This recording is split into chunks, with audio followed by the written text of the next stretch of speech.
Alhamdulillah pada pagi ini program yang berdaftar adalah melibatkan Jabatan Teknologi Maklumat dan Komunikasi dan juga Jabatan Kejuruteraan Mekanikal, lebih kurang 100 orang pelajar.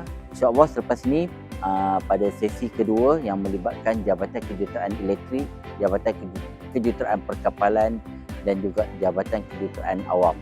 Dan pada sesi ketiga bermula pada pukul 2.30 petang melibatkan Jabatan Perdagangan dan juga Jabatan Kejuruteraan Elektrik, iaitu program Diploma Kejuruteraan Komputer.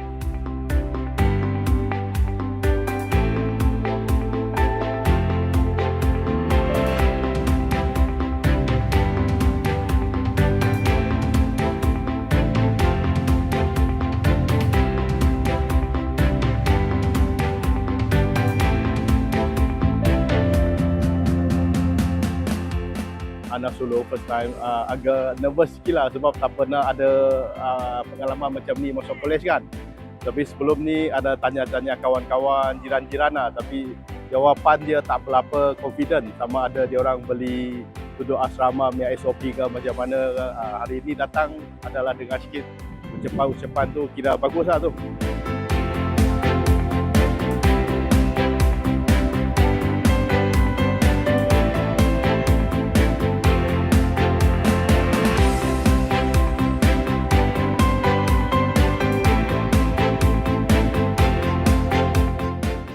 Alhamdulillah pasal pendaftaran hari ini berjalan lancar.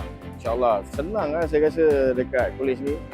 Sebab sebelum ni anak saya pun ada yang kolej-kolej tempat lain. InsyaAllah sungguh mudah dan kami faham tentang penerangan yang diberikan pada hari ini.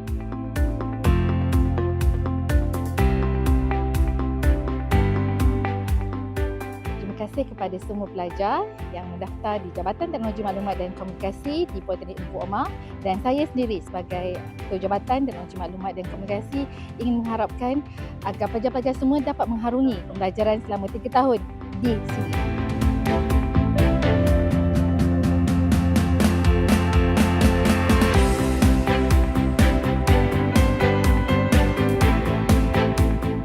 Pertamanya saya ucapkan tahniah kepada semua pelajar-pelajar dan juga ibu bapa yang hadir untuk mendaftar di Politeknik Tunku Omar bagi pengajian diploma sesi 2 2025-2026.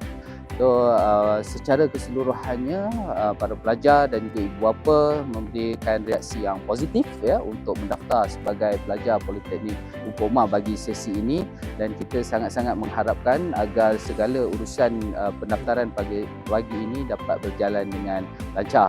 Dan saya bagi pihak pengurusan Politeknik Tunku Omar ucapkan tahniah sekali lagi kepada semua pelajar dan juga ibu bapa menjadi sebahagian daripada keluarga besar Politeknik Tunku Omar pada sesi kali ini.